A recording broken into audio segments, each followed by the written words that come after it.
Hello friend, welcome to my channel. आज मैं आपको प्रेमचंद की कहानी सवा सेर गेहूँ सुनाने जा रहा हूँ।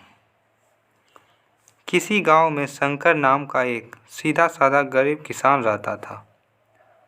वह अपने काम से काम रखता था, ना किसी का लेना ना किसी का देना। छल प्रपंच उसे छू भी नहीं पाते थे। ठगे जाने की चिंता न थी। ठग विद्या नहीं जानता था। भोजन मिला खा लिया, ना मिला चबेने पर काट दिया। चबेना भी ना मिला तो पानी पी लिया और राम का नाम लेकर सो जाता था। लेकिन जब कोई अतिथि द्वार पर आ जाता तो इसे इस निवृत्ति मार्ग का त्याग करना पड़ता था। विशेषकर जब साधु महात्मा पदार्पण करते थे तो उसे अनिवार्यतः सांसारिकता की शरण लेनी पड़ती थी। खुद भूखा सो सकता था, लेकिन साधु को कैसे भूखा सुलाता, भगवान के भक्त जो ठहरे थे।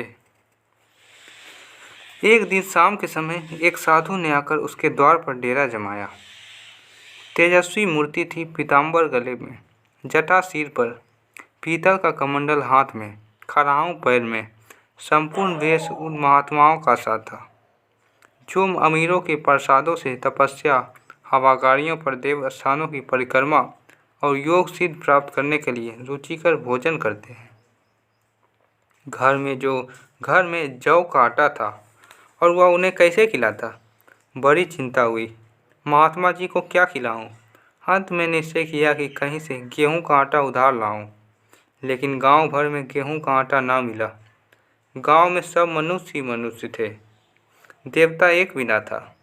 अतएव देवताओं का खाद्य पदार्थ कैसे मिलता। सौभाग्य से गांव के विप्र महाराज के यहाँ से थोड़ा सा मिल गया। उसने सवा सेर गेहूँ उधार ले लिया और पत्नी के पास पिसने के लिए दे दिया।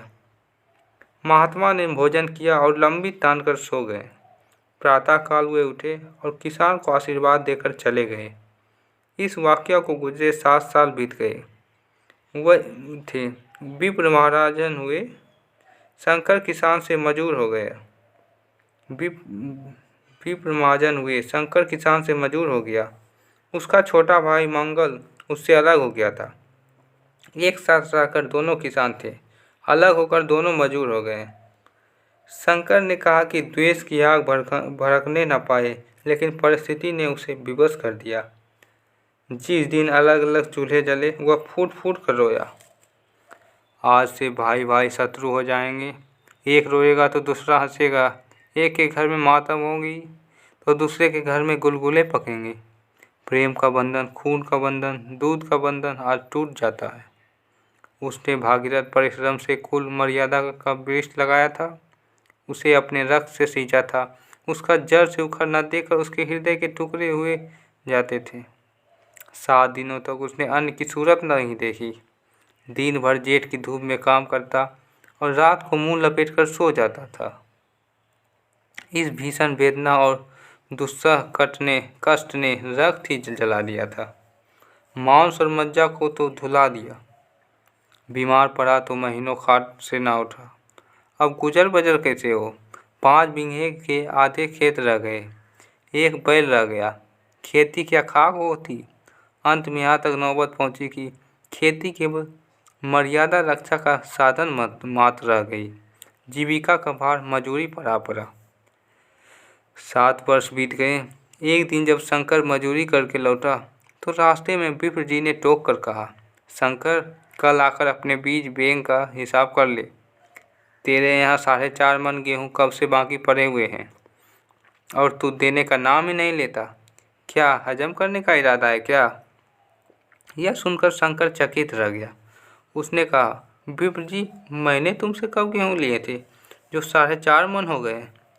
शायद तुम भूल रहे हो, मेरे यहाँ किसी का छटांग भर ना अनाज है, ना एक पैसा उधार है। तो विप्र जी ने कहा, इसी नियत का तो यह फल भोग रहे हो कि खाने को नहीं जुड़ता। यह कहकर विप्र जी ने उस सवा सेर गेहूँ का जिक्र किया जो उन्होंने आज से 7 वर्ष पहले शंकर को दिए थे। यह सुनकर शंकर अवाक रह गया। मन ही मन कहने लगा, हे ईश्वर, मैंने इन्हें कितनी बार खलियानी दी और इन्होंने मेरा कौन सा काम किया। जब पोथी पत्रा देखने, साइंस सगुन विचारने द्वार पर आते थे, कुछ न कुछ दक्षिणा ले ही जाते थे। इतना स्वार्थ, 1.25 सेर अनाज को अंडे की तरह सेकर आज ये पिशाच खड़ा कर दिया जो मुझे निगल ही जाएगा। इतने दिनों में अगर एक बार ही कह देते तो मैं गेहूं तौल कर दे देता।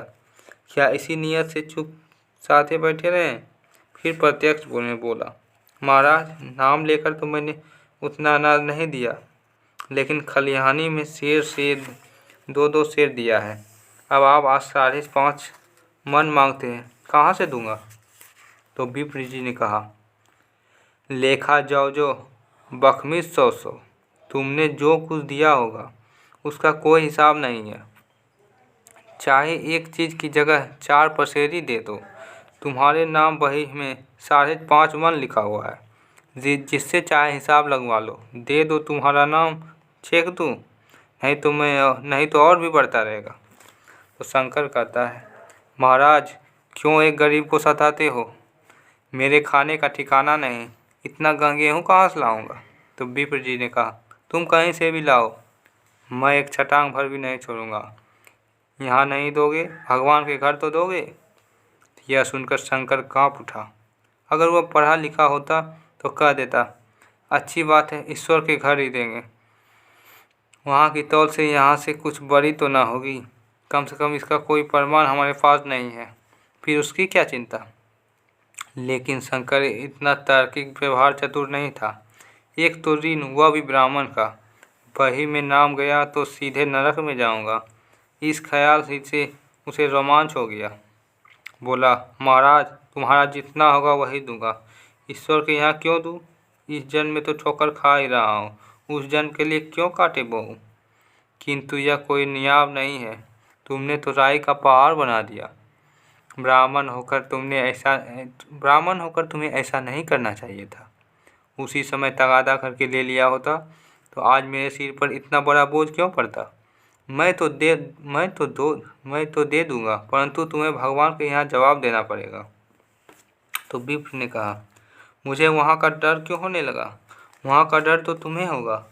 वहाँ तो सब अपने भाई बंधु हैं, ऋषि मुनि सब तो ब्राह्मण ही हैं, देवता ब्राह्मण हैं, जो कुछ बने बिगड़ेगी संभाल लेंगे। तो बोलो, कब दोगे।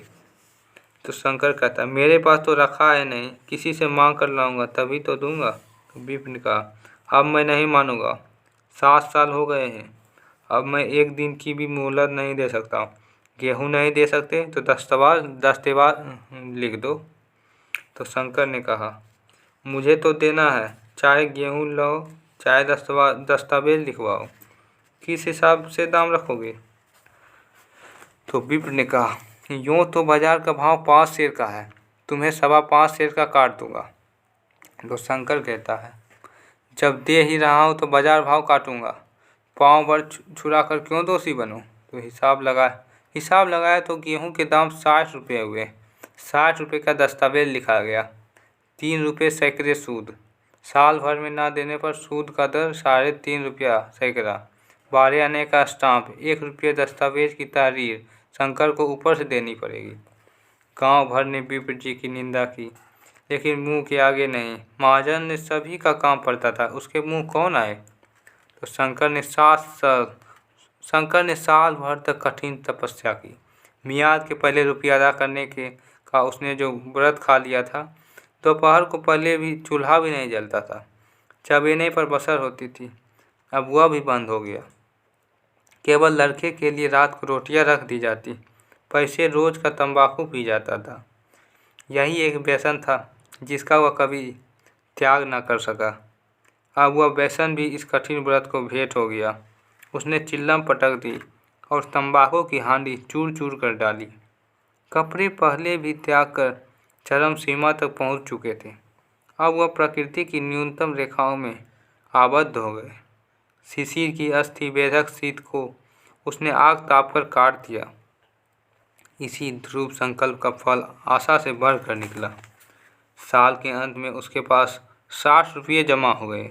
उसने समझा, पंडित जी को इतने रुपये दे दूंगा और कहूँगा, महाराज, बाकी रुपये भी जल्द ही आपके सामान हाजिर कर दूंगा। 15 रुपये की तो और बात है, क्या पंडित जी इतना भी ना मानेंगे? उसने रुपये लिए और ले जाकर पंडित जी के चरण कमलों में अर्पण कर दिए। पंडित जी ने विस्मित होकर पूछा, किसी से उधार तो नहीं लिए हो ना? तो शंकर कहता है, नहीं महाराज, आपकी कृपा से मजदूरी अच्छी मिल गई थी। तो विप्र कहता है, लेकिन यह तो केवल 60 रुपये है, बाकी 15 रुपये कहाँ हैं? तो शंकर कहता है, हाँ महाराज, अभी तो इतने ही हैं, बाकी 15 रुपये 2-3 महीने में दे दूंगा, कृपा करके मुझे उरीन कर दीजिए। विप्र कहता है, उरीन तो तभी होगे जबकि मेरे कौड़ी कौड़ी चुका दोगे, वो और मेरे 15 रुपये भी ले आओगे। शंकर कहता है, महाराज इतनी दया करो, अब सांझ की रोटी का भी ठिकाना नहीं है, गांव में हूँ तो कभी भी दे ही दूंगा। तो विप्र कहता है, मैं यह रोग नहीं पालता, न बहुत बातें करना जानता हूँ। अगर मेरे पूरे पैसे ना मिलेंगे तो आज से 3.5 रुपये सैकड़े का ब्याज लगेगा। अपने रुपये चाहे अपने घर में रखो, चाहे मेरे यहाँ छोड़ आओ। तो शंकर कहता है, महाराज जितना लाया हूँ उतना तो रख लीजिए, बाकी के 15 रुपये का इंतजाम करता हूँ। यह कहकर शंकर वहाँ से चला गया। शंकर ने सारा गांव छान मारा, मगर किसी ने उसे रुपये नहीं दिए। इसलिए नहीं कि उसका विश्वास न था या किसी के पास रुपये न थे, बल्कि इसलिए कि पंडित जी के शिकार को छेड़ने की किसी में हिम्मत नहीं थी। शंकर साल भर तक तपस्या करने पर भी जब ऋण से मुक्त होने में सफल न हो सका, तो उसका संयम निराशा के रूप में परिणत हो गया। उसने समझ लिया कि जब इतना कष्ट सहने पर भी साल भर में 60 रुपये से अधिक न जमा कर सका, तो अब कौन सा उपाय है जिसके द्वारा इससे दूने रुपये जमा हो? जब सिर पर ऋण का बोझ ही लादना है, तो क्या मन भर का और क्या सवा मन का। उसका उत्साह छीन हो गया, मेहनत से घृणा हो गई। आशा उत्साह की जननी है। आशा में तेज है, बल है, जीवन है। आशा ही की संचालक शक्ति है। शंकर आशाहीन न होकर उदास हो गया। वह जरूरतें जिनको उसने साल भर तक टाल रखा था, अब द्वार पर खड़ी होने लगी। भिखारिनी न थी, बल्कि छाती पर सवार होने वाली पिशाचिनी थी, जो अपने भेंट लिए बिना जान नहीं छोड़ती। कपड़ों में चकतियों के लगाने की भी एक सीमा होती है। अब शंकर को चिट्ठा मिलता तो वह रुपये जमा न करता, कभी कपड़े लाता, कभी खाने की कोई वस्तु। जहाँ पहले तंबाकू ही पिया करता, वहाँ गांजे और चरस का भी चस्का लगा। उसे अब रुपये अदा करने की कोई चिंता नहीं थी, मानो उसके ऊपर किसी का एक पैसा भी नहीं आता है। वह काम करने अवश्य जाता, लेकिन काम पर न जाने का बहाना भी ढूंढता रहता। इस तरह 3 वर्ष निकल गए। विप्र जी महाजन ने एक बार भी तकाजा नहीं किया। वह चतुर शिकारी की तरह अचूक निशाना लगाना चाहते थे। पहले से शिकार को चौंकाना उनकी नीति के विरुद्ध था। एक दिन उन्होंने शंकर को बुलाकर हिसाब दिखाया। 60 रुपये जो जमा थे, वह मिन्हा करने पर अब भी शंकर के जिम्मे में 120 रुपये निकले। हिसाब देखकर शंकर बोला, महाराज इतने रुपये तो उसी जन्म में दूंगा, इस जन्म में मैं तो दे ही नहीं सकता। तो विप्र कहता है, मैं तो इसी जन्म में लूँगा, मूल ना सही तो सूद तो देना ही पड़ेगा। तो शंकर कहता है, ठीक है, मेरे पास एक बैल और एक झोपड़ी है, वह ले लीजिए, इसके अलावा मेरे पास रखा है क्या है? तो विप्र कहता है, मुझे बैल बदिया लेकर क्या करना? मुझे देने को तो तुम्हारे पास बहुत कुछ है, लेकिन तुम देना नहीं चाहते। तो शंकर कहता है, महाराज और क्या है मेरे पास? तो विप्र कहता है, कुछ नहीं है, तुम तो हो, आखिर तुम भी कहीं मजदूरी करने जाते ही हो। मुझे भी खेती के लिए एक मजदूर रखना ही पड़ता है। सूद में तुम मेरे यहाँ काम करो, जब सुविधा हो मूल भी दे देना। सच तो यह है कि अब तुम किसी दूसरी जगह काम करने नहीं जा सकती, जब तक मेरे रुपये नहीं चुका दो। तुम्हारे पास कोई जायदाद नहीं है, इतनी बड़ी गठरी मैं किस एतबार पर छोड़ दूँ? कौन इसका जिम्मा लेगा? मुझे महीने महीने सूद देते जाओगे, और कहीं कमाकर जब तुम मुझे सूद भी नहीं दे सकते, तो मूल की कौन कहे? तो शंकर कहता है, महाराज सूद में तो काम करूँगा, मगर खाऊँगा क्या? तो विप्र कहता, तुम्हारी पत्नी है, बेटा है, क्या वे हाथ पैर कटा के बैठेंगे? रहा मैं तुम्हें आधे से रोज कलेवा के लिए दे दिया करूँगा, और क्या चाहिए तुम्हें? यह सच है कि लोग तुम्हें 6 आने रोज देते हैं, पर मुझे ऐसी गरज नहीं, मैं तुम्हें अपनी रुपये भराने के लिए रखता हूँ। तो शंकर कुछ देर तक विचार मग्न चिंता में डूबा रहा। फिर बोला, महाराज यह तो जन्म भर की गुलामी हुई। तो विप्र कहता है, गुलामी समझो चाहे मजदूरी, मैं अपने रुपये वसूल किए बिना तुम्हें नहीं छोड़ सकता। तुम भागोगे तो तुम्हारा लड़का भरेगा, लेकिन हाँ, जब कोई नहीं रहेगा तब बात दूसरी है। इस निर्णय की कहीं अपील नहीं थी। मजदूर की जमानत कौन करेगा, यही शरण थी। मांग भाग कर जाता कहाँ। आखिर मजबूर होकर शंकर ने विप्र जी के यहाँ काम करना शुरू कर दिया। 1.25 सेर गेहूँ की बदौलत उम्र भर के लिए गुलामी की बेड़ी पैरों में डालनी पड़ी। उस अभागे को अब अगर किसी विचार से संतोष था तो वह यह था कि मेरे पूर्व जन्म का संस्कार है। पत्नी को वे काम करने पड़ते थे जो उसने कभी न किए थे। बेटे दाने को तरसता था, लेकिन अब शंकर चुपचाप देखने के सिवा और कर भी क्या सकता था। वह गेहूं के दाने किसी देवता के शाप की भांति या जीवन उसके सिर से ना उतरे। शंकर ने विप्र जी के यहाँ 120 वर्ष तक गुलामी करने के बाद इस दुस्साह संसार से प्रस्थान किया। 120 रुपये अभी तक उसके सिर पर सवार थे। पंडित जी ने उस गरीब को भगवान के दरबार में कष्ट देना उचित न समझा। इतने अन्याय, इतने निर्दयी थी। उसने जवान बेटे की गर्दन पकड़ी। आज तक वह विप्र जी के यहाँ काम करता है। उसका उद्धार कब होगा भी या नहीं होगा, भगवान ही जाने। पाठक, इस वृत्तांत को कपोल कल्पित न समझिए, यह एक सत्य घटना है। ऐसे शंकरों और ऐसे विप्रों से दुनिया खाली नहीं है। तो यहाँ यह कहानी समाप्त होता है। अच्छा लगे तो प्लीज़ मेरे चैनल को सब्सक्राइब और लाइक करिए। जय हिंद, धन्यवाद।